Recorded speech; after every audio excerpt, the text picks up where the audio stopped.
So friends, welcome to the YouTube channel of A+ Law Academy. Friends, आज ये जो video हम लाए हैं, इस वीडियो में हम लोग डिस्कस करेंगे कि क्या सेल्फ स्टडी करके जुडिशियल सर्विसेज या एडीए की एग्जामिनेशन की तैयारी की जा सकती है या नहीं। देखो हर व्यक्ति जो है वो कोचिंग अफोर्ड नहीं कर सकता, लेकिन as far as the self study is concerned, self study अगर आप सही डायरेक्शंस में करें और ठीक तरीके से अगर आपको गाइडेंस मिल जाती है तो ये सेल्फ स्टडी से भी आप बहुत इजीली एग्जाम्स को क्रैक कर सकते हैं।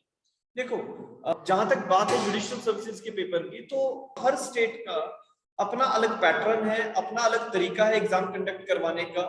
अपने पैटर्न के अकॉर्डिंगली लोग सवाल पूछेंगे, ठीक है। तो लेकिन समहाउ अगर देखा जाए तो एक चीज बहुत इंपॉर्टेंट है कि आप अगर सेल्फ स्टडी करके ही, मतलब आप अगर कोचिंग्स को अफोर्ड नहीं कर सकते और सेल्फ स्टडी करके आप चाहते हैं कि आपका एग्जाम जो है वो निकल जाए, तो सबसे बड़ी जो प्रॉब्लम आती है वो ये कि आपके पास सिलेबस जो है वो इनडेफिनिट है, खत्म नहीं होता। बहुत ज्यादा सब्जेक्ट्स हो जाते हैं। अगर हम हिमाचल की बात करें तो 16 सब्जेक्ट, 16 सब्जेक्ट्स आप लोगों को प्रिपेयर करने हैं। सेम इसी तरह से अलग अलग स्टेट्स का अपना अलग अलग पैटर्न है, लेकिन सही डायरेक्शन में तैयारी की कैसे जाए, आप उसको शुरू कैसे करें, हम इस वीडियो में वही सब डिस्कस करेंगे। देखो जब भी आप, जैसे आज अगर मान लीजिए आप सोचते हैं कि आपको अब अपकमिंग एग्जाम के लिए तैयारी करनी है, तो आपको कम से कम 6 से 8 महीने का आपका शेड्यूल बनाना पड़ेगा और शेड्यूल के अकॉर्डिंगली आपको जो है अपनी जो तैयारी है उसको लेके चलना है। नाउ इन 6 से 8 महीने में तैयारी की कैसे जाए, देखो सबसे इंपॉर्टेंट है कि आप क्या कंसिस्टेंसी मेंटेन कर पा रहे हैं या नहीं। कंसिस्टेंसी मेंटेन करने का मतलब ये है कि आपको रोज 6-8 घंटे जो बैठना है, जो पढ़ाई करनी है वो करनी ही पड़ेगी। आप ऐसा नहीं कर सकते कि एक दिन आपने 12 घंटा पढ़ लिया और अगले दिन आप जो है 2 घंटे पढ़े और उसके अगले दिन कुछ भी ना पढ़े। तो ऐसा अगर आप करेंगे तो कंसिस्टेंसी मेंटेन नहीं होती है, बिकॉज आपको बहुत सारे सब्जेक्ट्स के बीच में कोरिलेशन एस्टैब्लिश करना है, सारे सब्जेक्ट्स एक साथ लेके चलने हैं, सारे सब्जेक्ट्स में रिवीजन साथ साथ करनी है, रोटेशन में सारे सब्जेक्ट्स लेके आने हैं। तो कैसे वो सारे सब्जेक्ट्स आप गो थ्रू कर सकते हैं। देखिए जब भी आप अपना शेड्यूल बनाएं, तो फॉर एग्जांपल आपने जैसे मान लो आईपीसी जो है वो शुरू करना है, तो आईपीसी को जब भी आप पढ़ेंगे तो 2 तरीके से हमें एक बैलेंस ड्रॉ करना है, बिकॉज आपका जुडिशियल एग्जाम्स के लिए the first paper is the prelims, the other paper is the mains examination. Prelims की कोई अलग से प्रिपरेशन नहीं होती है, आप जनरली अपने कॉन्सेप्ट्स पे काम करते हैं, आप मेंस पॉइंट ऑफ व्यू से जो है अपनी तैयारी जो है वो शुरू कर रहे हैं। तो आपको सबसे पहले ये आइडेंटिफाई करना है कि जैसे प्रीवियस ईयर पेपर्स में पर्टिकुलर स्टेट में किस तरीके के सवाल जो है वो पूछे जाते हैं। तो अगर आपने जैसे फॉर एग्जांपल हिमाचल की अगर आप तैयारी कर रहे हैं, पंजाब की तैयारी कर रहे हैं, हरियाणा की तैयारी कर रहे हैं, तो स्टेट के जो पेपर्स है, प्रीवियस ईयर पेपर्स, आप सबसे पहले उनको देखिए। उन एग्जाम्स को देखने के बाद आपको एक पैटर्न समझ में आएगा, आप कॉपी पे नोट डाउन करिए कि फॉर एग्जांपल आईपीसी अगर आप देख रहे हैं तो आईपीसी के कौन कौन से एरियाज में से क्वेश्चन जो है वो एग्जामिनर जनरली पूछता है। सिमिलरली जैसे मैं आपको छोटा सा एग्जांपल हिमाचल जुडिशियल सर्विसेज के पॉइंट ऑफ व्यू से देता हूं, तो हिमाचल जुडिशरी में जो हमारा क्रिमिनल लॉ का पेपर आता है मेंस एग्जाम में, तो फर्स्ट जो क्वेश्चन होगा वो आपका आईपीसी से रिलेट करेगा। अब वहां पे एक क्वेश्चन में 8 सब पार्ट्स मिलते हैं, मतलब कि हर क्वेश्चन 5-5 नंबर का जो है, और कभी कभी एक क्वेश्चन 10-10 नंबर का, इस तरह से आता है।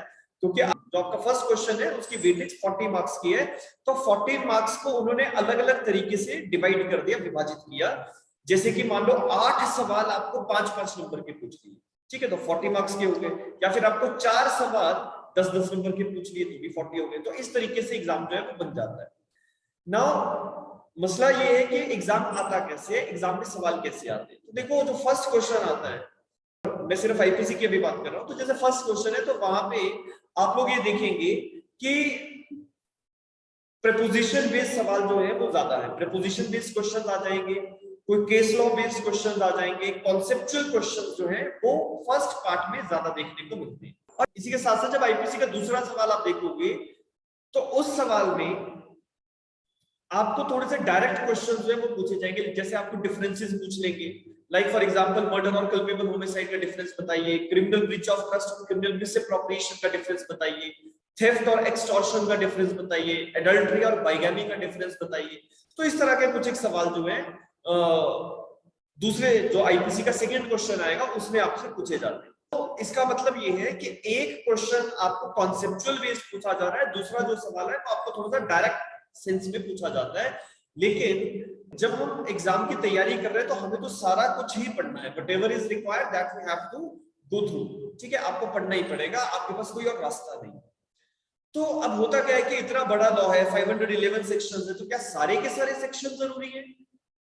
द आंसर इज कि अगर आप मेंस पॉइंट ऑफ व्यू से जब आप पढ़ाई करते हैं तो आपका एरिया बहुत रिस्ट्रिक्टेड हो जाता है।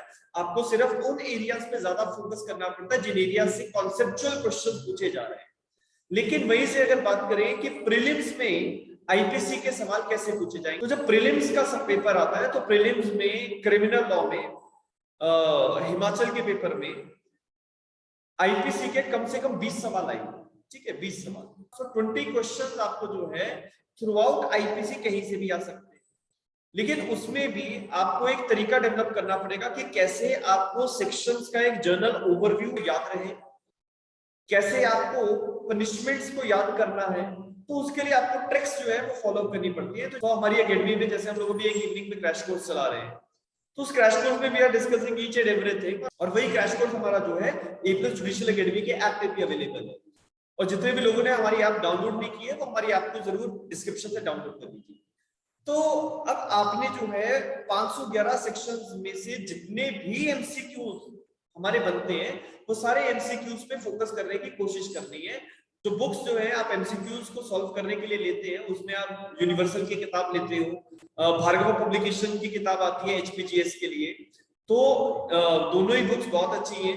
तो इसी तरीके से जब हम जैसे एक पर्टिकुलर सब्जेक्ट में अभी आप आईपीसी की बात कर रहा हूँ, तो हमने मेंस पॉइंट ऑफ व्यू से पहले कट शॉर्ट किया कि कौन कौन से ऐसे सवाल है जो पूछे गए हैं पिछले 5 से 10 साल का। आप जो है प्रीवियस ईयर पेपर्स उठाइए, वो प्रीवियस ईयर पेपर्स भी हमारी एप्लीकेशन के ऊपर अवेलेबल है। और फिर उसके साथ साथ आपने जो है जब एक लिस्ट बना ली कि ये सारे टॉपिक्स जो है ये इंपॉर्टेंट है, तो उसके बाद आप उन टॉपिक्स पे काम करना शुरू करेंगे।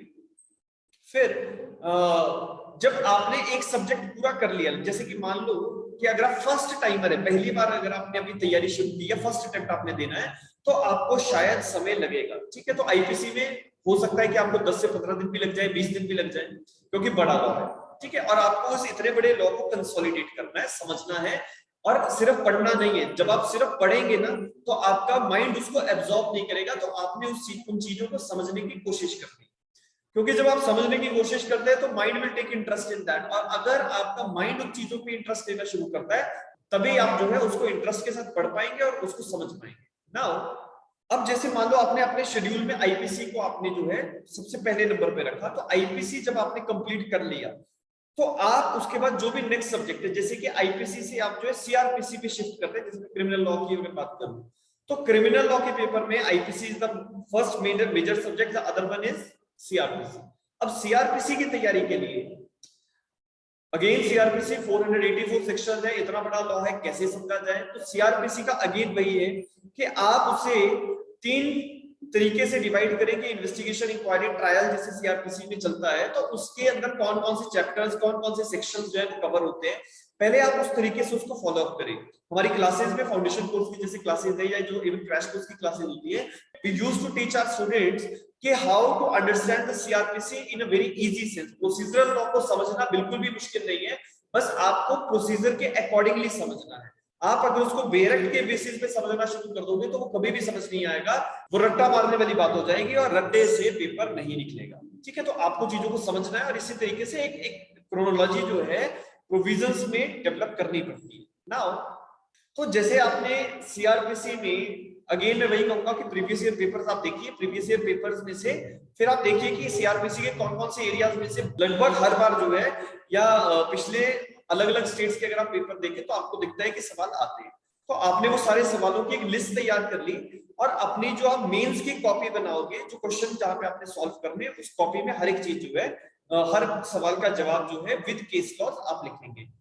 नाउ अब इसके बाद बात आती है कि सीआरपीसी का प्रीलिम्स में तैयारी कैसे किया जाए। सो सीआरपीसी के जो प्रीलिम्स में सवाल पूछे जाते हैं वो 10 से 15 के रेंज में रहेंगे। नाउ 10 से 15 के रेंज में अगर ये सवाल रहेंगे तो इसमें क्या हमें पूरा सीआरपीसी के सारे सेक्शन पता होने चाहिए? The answer is no. Again आप सबसे पहले सीआरपीसी का एक पूरे सीआरपीसी का 484 सेक्शंस का एक ओवरव्यू लेंगे, साथ के साथ एक प्रीलिम्स की कॉपी तैयार करते जाओ कि आपने सेक्शंस के अंदर कीवर्ड्स क्या क्या है, क्या इंग्रेडिएंट्स हैं, वो उस कॉपी पे आप लिखते जाएंगे। साथ साथ कौन सी इंपॉर्टेंट जजमेंट्स जो आपको अगर मिलती है तो उस पे आप लोग काम करें। तो इसी तरीके से बाकी के जो सब्जेक्ट्स है, जैसे हिमाचल में एक्साइज एक्ट आ जाता है, आपका जो है फॉरेस्ट एक्ट आता है, वाइल्ड लाइफ आता है, नेगोशिएबल इंस्ट्रूमेंट आता है, तो इन सारे सब्जेक्ट्स का आपने जो है फिर सिलेबस देखा, सिलेबस के अकॉर्डिंगली सब्जेक्ट्स का आपने मेंस पॉइंट ऑफ व्यू से क्या क्या सवाल आए, प्रीलिम्स पॉइंट ऑफ व्यू से फिर आपने बेरेक्ट की कॉपी बनाई और उस कॉपी में सारी चीजें जो है वो ऐड ऑन करते रहे। तो ये आपका एक बेसिक तरीका है कि एक सब्जेक्ट को तैयार कैसे किया जाए। आप मेंस की तैयारी कर रहे हैं, साथ साथ आपका प्रीलिम्स भी तैयार हो रहा है। सो अगर आपको मैं एक छोटी सी चीज बताता हूँ। देखो हिमाचल में लास्ट ईयर कुछ एक बच्चों का सिलेक्शन हुआ, they are the judicial officers now. तो देखा गया कि उन बच्चों ने मेंस में और इंटरव्यू में टॉप किया है, लेकिन प्रीलिम्स में वो बिल्कुल मार्जिन पे थे, जहां पे कट ऑफ रुका वहीं पे थे। तो इसका मतलब कि अगर एक भी नंबर नीचे होता तो वो शायद आज जज नहीं होते, ठीक है, वो जुडिशियल ऑफिसर नहीं बन पाते। सो प्रीलिम्स जो है वो बहुत इंपॉर्टेंट है, बिकॉज प्रीलिम्स में एमसीक्यूज आएंगे और एमसीक्यूज बच्चों को कंफ्यूज करते हैं, तो आपको उसकी स्पेसिफिक प्रिपरेशन जो है वो करनी पड़ती है। लेकिन मैं बार बार कह रहा हूं कि कॉन्सेप्चुअल क्लैरिटी पहले क्लियर करेंगे, बिकॉज सीधा बेरेक्ट पढ़ना शुरू करोगे कुछ समझ नहीं आएगा। पहले कॉन्सेप्ट्स क्लियर करो, कॉन्सेप्ट्स क्लियर करने के बाद फिर जो है जब कॉन्सेप्ट क्लियर हो जाए फिर एमसीक्यूज को सॉल्व करने की कोशिश करनी है। अब बात आती है कि एमसीक्यू कैसे किए जाए। तो देखो हम लोग तो अपनी एकेडमी में time to time test series लेते रहते हैं, तो जितने भी हमारे स्टूडेंट्स हैं जो टेस्ट सीरीज दे रहे हैं उनमें बहुत ज्यादा इंप्रूवमेंट है, बहुत अच्छे से बच्चे जो है वो एग्जाम्स क्वालिफाई भी कर रहे हैं। सो प्रीलिम्स की तैयारी करने के लिए एमसीक्यूज आपको ज्यादा से ज्यादा कर रहे हैं। एमसीक्यू कहाँ से किए जाए? देखो आप तो या तो टेस्ट सीरीज ज्वाइन कर सकते हैं, तो जैसे हम लोग अपनी एकेडमी में टेस्ट सीरीज भी प्रोवाइड करवाते हैं। सो स्टूडेंट्स जो है वो टेस्ट सीरीज भी ले लेते हैं, जो फाउंडेशन कोर्सेज करना चाहते हैं वो फाउंडेशन कोर्स लेते हैं, जिनको लगता है कि वो अपने आप से कॉन्सेप्ट्स क्लियर नहीं कर पाएंगे, या जिनका एकेडमिक्स में कहीं पे सब्जेक्ट्स छूट चुके हैं तो वो लोग फाउंडेशन कोर्सेज में आ जाते हैं। क्रैश कोर्सेज में जिन लोगों ने एक बार सब्जेक्ट्स पढ़ लिए लेकिन अभी भी कमी है तो वो क्रैश कोर्स में रिवीजन एक्सेट्रा वो सब कर रहे हैं। तो जितने भी लोग हैं, जितने भी स्टूडेंट्स हैं, वो अपने तरीके से अपने एंड से जितना सामर्थ्य आपका है उस तरीके से आप कोशिश तो करते हैं।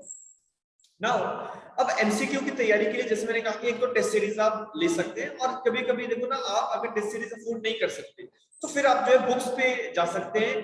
तो एमसीक्यू के लिए यूनिवर्सल्स की बुक रहती है, और इसके साथ अगर आप हिमाचल के पॉइंट ऑफ व्यू से प्रिपरेशन कर रहे हैं तो भारंगा पब्लिकेशन का बुक जो है एचपीजीएस प्रीलिम्स पॉइंट ऑफ व्यू से वो भी आप ले सकते हैं, और एचपीजीएस मेंस का जो कंपाइलेशन है वो भी आप ले सकते हैं। उससे आपको एक मैनर समझ में आ जाएगा कि सवाल किस तरीके का है और उसका आंसर क्या होना चाहिए था। That is very important. So कभी कभी जब हम प्रीवियस ईयर पेपर्स देखते हैं ना तो ऐसे ऐसे एग्जामिनर्स ने सवाल डाले होते हैं कि हमें समझ में ही नहीं आता कि इस सवाल का जवाब क्या होना चाहिए।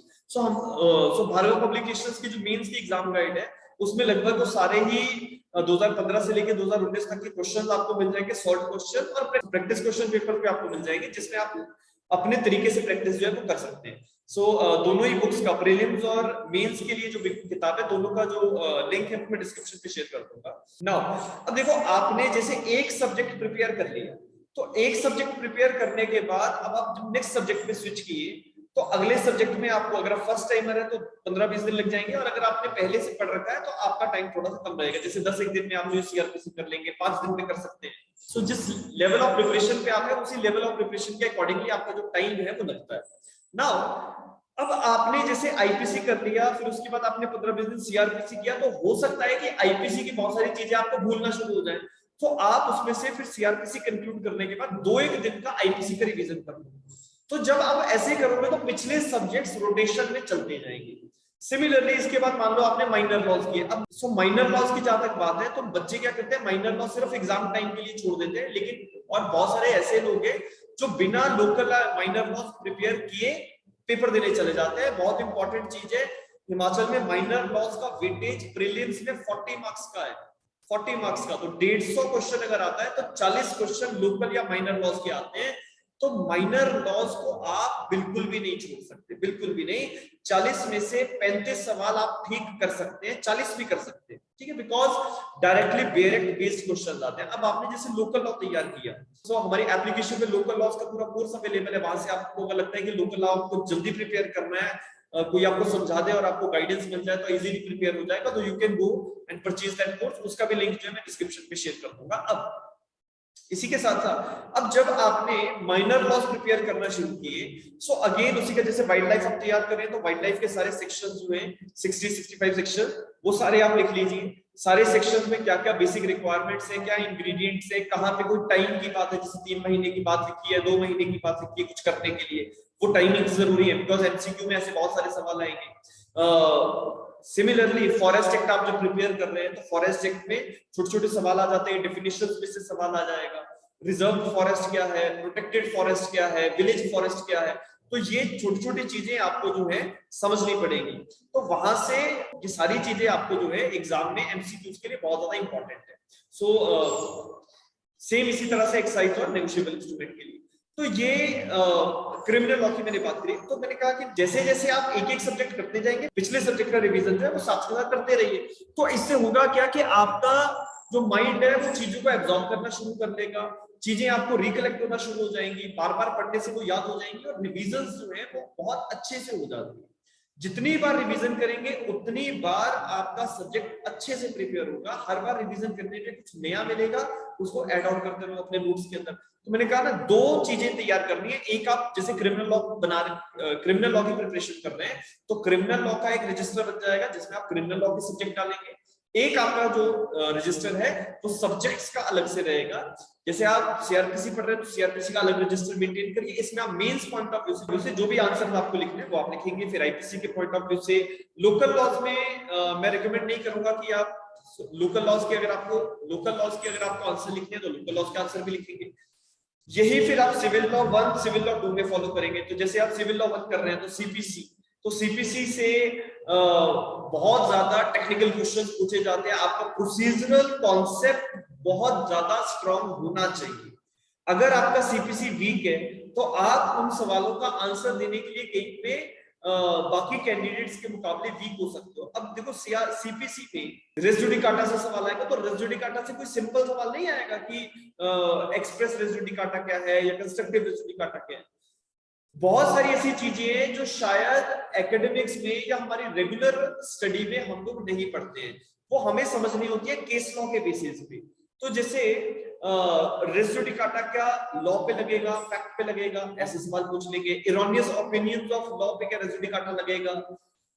अपील पे अगर मैटर चला गया है, एपीलेट कोर्ट ने मैटर को डिसमिस कर दिया, तो क्या वो जो प्रीवियस कोर्ट का जजमेंट था या एपीलेट कोर्ट का जजमेंट है उनमें से कोई रेस जुडिकाटा की से रिलेटेड है या नहीं। तो ऐसे सवाल जो है वो आपको टेक्निकल सेंस में पूछे जाते हैं और टेक्निकलिटीज ही एग्जामिनर देखना चाहता है कि आप कितने अच्छे से उसको आंसर कर पाए। तो सीपीसी और एविडेंस, सिविल लॉ 1 के अंदर सीपीसी और एविडेंस सबसे मेजर सब्जेक्ट्स है। एविडेंस में से भी इसी तरह के क्वेश्चन पूछेंगे कि सेक्शन नंबर 27 से कन्फेशन वाले एरिया से आपका जो रिलेवेंसी का एरिया है, एडमिसिबिलिटी, रिलायबिलिटी क्या है। सो यहाँ से बहुत सारे टेक्निकल सवाल जो है वो पूछे जाते हैं। तो अगेन मैं कहूंगा कि आपने जैसे रजिस्टर मेंटेन किया एविडेंस का, सो एविडेंस के जितने आपको मेंस पॉइंट ऑफ व्यू से सवाल मिलते हैं, सो अब वो सवाल कहां से लाने हैं, तो सवाल या तो आप अपने आप रिसर्च करिए और रिसर्च करने के बाद वो सवाल आप अपनी नोटबुक में लिखिए और फिर उसका आंसर लिखना शुरू करें। या फिर जो बच्चे हमारे पास टेस्ट सीरीज में ज्वाइन करते हैं तो उनके पास वो बहुत सारे, तो जो बच्चे टेस्ट सीरीज ज्वाइन करते हैं तो उनके पास वो रेगुलर रूटीन मैनर में वो सवाल जो है वो मिलते रहते हैं, तो वो लोग उनके आंसर जो है वो करते करते उसमें जो अपना एक्सपीरियंस है वो बना लेते हैं कि कैसे एक सवाल का आंसर जो है वो करना है। इसी तरह से जैसे आपने एविडेंस का एक रजिस्टर बना दिया मेंस पॉइंट ऑफ व्यू से, और दूसरे एंड पे एक रजिस्टर आपका बन जाएगा प्रीलिम्स पॉइंट ऑफ व्यू से। अब प्रीलिम्स पॉइंट ऑफ व्यू से जैसे एविडेंस एक्ट के अंदर 167 सेक्शंस है, तो 167 सेक्शंस में से सारे सेक्शंस में से क्या क्या इंपॉर्टेंट है, कौन सी चीज कब अमेंडमेंट से आई है, अमेंडमेंट की इन्फोर्सेबिलिटी की डेट क्या है, कौन सी बहुत इंपॉर्टेंट जजमेंट्स हैं, एटसेट्रा। सो ऐसे सवाल जो है आप अपनी प्रीलिम्स की कॉपी के अंदर प्रिपेयर कर लोगे तो that will help you a lot at the time when the exam will come। देखो होगा क्या, सब बच्चे करते हैं क्या ना कि आपने प्रिपरेशन कर ली, आपने ऑल टुगेदर एग्जाम जब देने जाना है तो एक दिन में 3 पेपर हैं। जैसे हम प्रीलिम्स की बात करें तो प्रीलिम्स की अगर मैं बात करूं तो एक दिन में 3 पेपर हैं, civil law 1, civil law 2 and criminal law. अब तीनों ही पेपर्स में आपको सवाल पूछे जाएंगे, तो इसका मतलब आपको 16 सब्जेक्ट आपने माइंड में रिकलेक्ट करने पड़ेंगे एग्जामिनेशन हॉल के अंदर। अब वो 16 सब्जेक्ट रिकलेक्ट करना बहुत डिफिकल्ट टास्क होता है, बच्चे आता आता सवाल गलत कर जाते हैं, ऐसा भी होता है। तो अब उसमें हमने करना क्या है कि आपने एग्जामिनेशन हॉल में जाने से पहले अपना बेरेक्ट जो है उसको साइड पे रखना है, क्योंकि बेरेक्ट जो है वो कितना रिवाइज कर लोगे आप, कितने बेरेक्ट्स रिवाइज करोगे। लेकिन ये जो प्रीलिम्स की आप कॉपी प्रिपेयर कर रहे हैं ना, ये प्रीलिम्स की कॉपी आपको सक्सेस अचीव करवा सकती है प्रीलिम्स के एग्जाम में, बिकॉज इस कॉपी में सब कुछ डाल दिया, इस कॉपी में सेक्शंस डाल दिए, लॉ की टेरिटोरियल एप्लीकेशन डाल दी, इस कॉपी में आपने अमेंडमेंट्स डाल दी, अमेंडमेंट्स की डेट साथ में डाल दी कि प्रोविजन कब अमेंड हुआ वहीं पे लिख दिया। ऐसा डायरेक्ट में देखो तो फुटनोट्स में देखना पड़ता है। आपने केस लॉज डाल दिए, आपने प्रोविजंस के कीवर्ड्स डाल दिए, तो ये सारी ही चीजें जब आपने एक ही रजिस्टर में मेंटेन कर दी और अपने सिनॉप्सिस तैयार कर लिए, तो अब आपको बार बार बेरेक्ट को देखने की आवश्यकता बिल्कुल नहीं है। जब आप रजिस्टर मेंटेन करें थोड़ा थोड़ा गैप छोड़ते जाएं, अगर कोई नई जजमेंट आ जाती है तो वो नई जजमेंट आप वहां पे ऐड ऑन कर लें। तो this is very important as far as the preparations are concerned. तो आप लोगों को ये ध्यान रखना है that at the time when the preparations are to get started, आपको कम से कम 6-8 महीने के लिए अपने आप को जो है आपको अपना शेड्यूल बनाना है, कंसिस्टेंटली उसको फॉलो करना है। अगर मान लो किसी दिन आप नहीं पढ़ पाए, ठीक है, हो सकता है कि किस दिन आप नहीं पढ़ पाए, तो फिर आपको जो है अगले दिन अपना प्रीवियस जो बैकलॉग है उसको कंप्लीट करना है। बैकलॉग ज्यादा नहीं रखने, बिकॉज अगर आप बैकलॉग जो है वो ज्यादा नहीं रखना, बिकॉज अगर ज्यादा बैकलॉग हो जाएगा तो आप सरेंडर कर देंगे, आप पढ़ाई नहीं कर पाएंगे। तो इसी तरीके से हर सब्जेक्ट को आपको जो है वो लेके चलना है, हर सब्जेक्ट का एक रजिस्टर मेंटेन करें, उस रजिस्टर में उसके मीन्स पॉइंट ऑफ व्यू के क्वेश्चन और साथ के साथ प्रीलिम्स पॉइंट के क्वेश्चन जो है उनकी भी सिनॉप्सिस बनती जाएंगी। तो जब आपने ये पूरे सब्जेक्ट कर लिए तो 2-3-4 महीने आपका इसी सब में लग गया और साथ साथ आपने रिवाइज भी किया। लेकिन अभी भी बहुत कमी है, तो अभी आपको इनको बार बार रिवाइज करना है, बेरेक्ट को बार बार पढ़ना है। जितनी बार बेरेक्ट पढ़ोगे उतनी बार कम है, बिकॉज बेरेक्ट इज अ की टू सक्सेस। साथ के साथ केस लॉज, साथ के साथ आपके जो नोट्स प्रिपेयर आप लोग कर रहे हैं तो उनको मेंटेन करना है। कॉन्सेप्ट की क्लैरिटी बहुत ज्यादा इंपॉर्टेंट है, बच्चों का कॉन्सेप्ट क्लियर नहीं है। आपने पढ़ लिया, आपने पूरी की पूरी बेरेक्ट पढ़ लिया, पूरी की पूरी किताब पढ़ ली, लेकिन आपका कॉन्सेप्ट ही क्लियर नहीं है। आपको फॉर एग्जांपल अगर मैं सीपीसी की बात करूं तो जैसे मान लो एपिलेट कोर्ट के पास एडिशनल एविडेंस नीड होना है, तो एडिशनल एविडेंस कहां है, ठीक है। अगर आपने ये कॉन्सेप्ट नहीं समझा एडिशनल एविडेंस कैसे किया जाएगा, किस तरीके से एपिलेट कोर्ट एडिशनल एविडेंसेस को रिकॉर्ड करती है, तो अगर आपको ऑर्डर 41 रूल 27 नहीं आता तो आपका कॉन्सेप्ट क्लियर नहीं है। आप अगर रिव्यू पढ़ रहे हैं सीपीसी के अंदर, आपने ऑर्डर 47 और सेक्शन नंबर 114 को एक साथ नहीं पढ़ा और आपको ये नहीं समझ में आया कि रिव्यू से अपील जाएगा या नहीं जाएगा, रिव्यू अगर कैंसिल हो गया तो अपील जाएगा या नहीं जाएगा, तो दीज आर द कॉन्सेप्ट्स। इन कॉन्सेप्ट्स को या तो कोई आपको गाइड कर दे तब समझ में आ जाएगा, या फिर आप अगर सेल्फ स्टडी कर रहे हैं और ज्यादा टाइम आपके पास है, ठीक है, तो आप उस तरीके से उसको फॉलो कर सकते हैं। So now this is the process by which if a person is doing self study he can also prepare, but आपको टाइम थोड़ा सा ज्यादा लगेगा, आपकी प्रिपरेशन अच्छे से हो जाएगी, लेकिन गाइडेंस जो है वो टाइम टू टाइम जरूरी है। आप अगर मेंस के आंसर्स लिख रहे हैं तो उनको चेकआउट करवाना जरूरी है, ऐसा तो नहीं है कि आपके आंसर में कोई कमी रह गई है। सो इसी तरीके से ये चीजें बहुत ज्यादा इंपॉर्टेंट है। देखो एग्जाम क्वालिफाई करना इतना इजी नहीं है, लेकिन अगर आप अच्छे से प्रिपरेशन कर लें तो ये इजी बन जाता है। और अच्छे से प्रिपरेशन करने का मतलब यही है कि आप उसको राइट डायरेक्शन में राइट स्ट्रेटेजिकल अप्रोच अडॉप्ट करते हुए उसको आप फॉलो करें।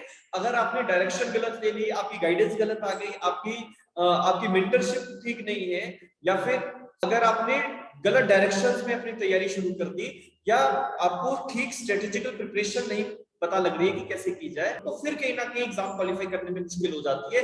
लेकिन अगर आप ठीक तरीके से तैयारी करते रहे तो ultimately the results can be in your favour, ठीक है। तो ये बहुत ज्यादा इंपॉर्टेंट है। आप सिर्फ एक स्टेट की तैयारी तो कर नहीं रहे, आपको सिर्फ हिमाचल की तैयारी नहीं करनी है। तो अगर आप हिमाचल के हैं तो और भी स्टेट्स की प्रिपरेशन अगर आप कर लें तो उससे होगा क्या कि आप एक से ज्यादा पेपर देंगे। आप एक साल में अगर सिर्फ एक स्टेट को टारगेट करते हैं तो एक ही बार पेपर देते हैं, लेकिन अगर आप एक से ज्यादा स्टेट्स को टारगेट कर रहे हैं तो आप मल्टीपल टाइम्स रिवीजन दे रहे हैं, मल्टीपल टाइम्स आप जो है एग्जाम्स दे रहे हैं, और आपका जो इवैल्यूएशन है, सेल्फ इवैल्यूएशन जो है वो साथ साथ होता जाएगा। तो that is very very important कि सिर्फ एक स्टेट पे स्टिक नहीं रहना है, आपको बाकी स्टेट्स के भी एग्जाम देने हैं, तो भी आपका कॉन्फिडेंस लेवल जो है वो बूस्टअप होता रहेगा। सो ये वीडियो बहुत लंबा हो गया है, लेकिन इस वीडियो में बेसिकली जो मेरा ब्रॉडर ऑब्जेक्टिव था आप लोगों को गाइड करना वो ये कि जैसे जितने भी अपकमिंग जो हमारे एग्जाम्स हैं, जैसे कि जो 2022 के लिए अटेम्प्ट देने वाले हैं, हिमाचल का 2022 का अगर एग्जाम आता है तो जितने भी लोग वो अटेम्प्ट देंगे, या फर्दर और बाकी स्टेट जैसे राजस्थान है, हरियाणा है, तो ये हर स्टेट में एग्जाम तो रूटीन मैनर में आता ही रहेगा। तो आपको अपनी प्रिपरेशंस को बहुत अच्छे से करना है, आपको इन डेप्थ स्टडीज करनी है, ऊपर ऊपर से पढ़ाई करके बात नहीं बनेगी। बहुत कुछ कैंडिडेट्स आते हैं वो कहते हैं कि सर हमें बस ये बता दो कि पेपर कैसे होगा। तो देखो, आपको प्रिपरेशन सही डायरेक्शन में करनी पड़ेगी, एग्जाम अपने आप इजी होता जाएगा। हम लोग अपनी एकेडमी में बच्चों को सिर्फ क्वेश्चन का आंसर नहीं बताते हैं, हम उसको ये समझाते हैं कि आपको अगर किसी भी तरीके का सवाल आए, आप कैपेबल होने चाहिए आंसर करने के लिए। बिकॉज एग्जामिनेशन हॉल में अलग अलग तरीके से सवाल बन के आ सकता है, और अगर आपने सिर्फ एक ब्रॉडर फ्रेमवर्क के अंदर काम किया है, आप उससे बाहर अपना माइंड अप्लाई नहीं कर पा रहे हो, तो आप एग्जामिनेशन हॉल में पैनिक कर जाओगे, कॉन्फिडेंस लूज कर जाओगे, और एग्जाम जो है वो आपका खराब हो जाएगा। तो इसलिए आपको अपना जो विजडम है वो विजडम एनहांस करना है। विजडम एनहांस करने का मतलब ये कि आप जब लॉ पढ़ते हैं तो आपको ये समझना है कि लॉ की एप्लीकेशन कैसे हो रही है साथ में, ठीक है। और लॉ पढ़ने का सबसे अच्छा तरीका है कि आप कैसे कैसे प्रिपरेशन जो है उनको गो थ्रू कर रहे हैं, आप प्रिपरेशन करते समय कितना रिवीजन कर रहे हैं, कितनी कंसिस्टेंसी मेंटेन कर रहे हैं, और क्या आप में धैर्य है या नहीं, क्या आप में पेशेंस है या नहीं। जो भी व्यक्ति आज तक की हिस्ट्री है, किसी भी कॉम्पिटिटिव एग्जाम में जिस भी व्यक्ति ने पेशेंस खो दिया, वो व्यक्ति एग्जाम क्वालिफाई नहीं कर पाया। तो patience is of utmost importance as far as the competitive exams are concern. जो भी व्यक्ति जुडिशियल ऑफिसर बनता है और जो नहीं बनता है, दोनों ने सेम लेवल पे अगर प्रिपरेशंस करी है, एक व्यक्ति सिलेक्ट हुआ दूसरा नहीं हुआ, तो जिसका सिलेक्शन हुआ है उस व्यक्ति की कंसिस्टेंसी थी, परसेवरेंस थी, उस व्यक्ति ने अच्छे से तैयारी करी थी, बार बार चीजों को रिपीट किया, बहुत ज्यादा टेस्ट सीरीज दी, और हर चीज को समझ के उसने आंसर किया। और जिसका सिलेक्शन नहीं हुआ, उसके अंदर कमी ये थी कि उस व्यक्ति ने शायद अपनी कंसिस्टेंसी को मेंटेन नहीं किया होगा, या फिर उसका अगर वो बहुत अच्छे नंबर ला रहा है लेकिन पर्सनालिटी टेस्ट में रह जाता है, तो कहीं ना कहीं फिर उसका अलग फैक्टर साथ नहीं दे रहा। ये कहा जाता है कि hard work is the key to success and hard work can beat the luck, ठीक है। तो अगर आप अच्छे से हार्ड वर्क करें, आपका लक जो है वो आपका साथ जरूर देता है। So I wish all the best to all the viewers and subscribers whosoever are watching this video, और आप इस वीडियो को ज्यादा से ज्यादा लोगों तक शेयर करें, पहुंचाएं, ताकि हर व्यक्ति जो सेल्फ स्टडी करना चाह रहा है, या जो भी व्यक्ति कोचिंग या तैयारी एक बार कर चुका है और उसको कैसे आगे कंटिन्यू करे, उसको एक जनरल गाइडेंस रहे कि हमें ये चीज करनी है, तभी हमारा एग्जाम जो है वो क्वालिफाई हो पाएगा ना।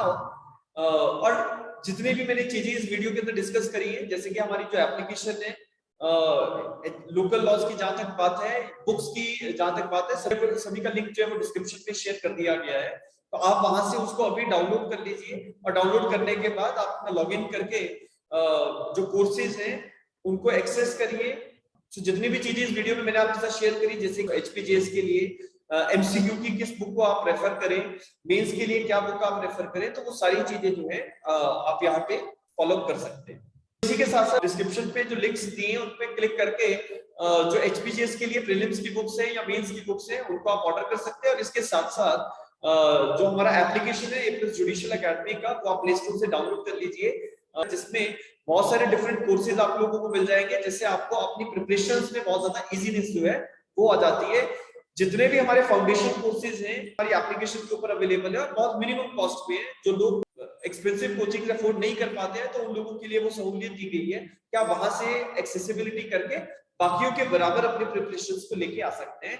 सो इसी के साथ साथ इस वीडियो को मैं यहाँ पे क्लोज कर रहा हूँ। Thank you so much for watching this video, और अपने प्रिपरेशंस को आप लोग गो थ्रू करिए, बहुत अच्छे से प्रिपरेशंस करिए। All the best to everyone, thank you so much.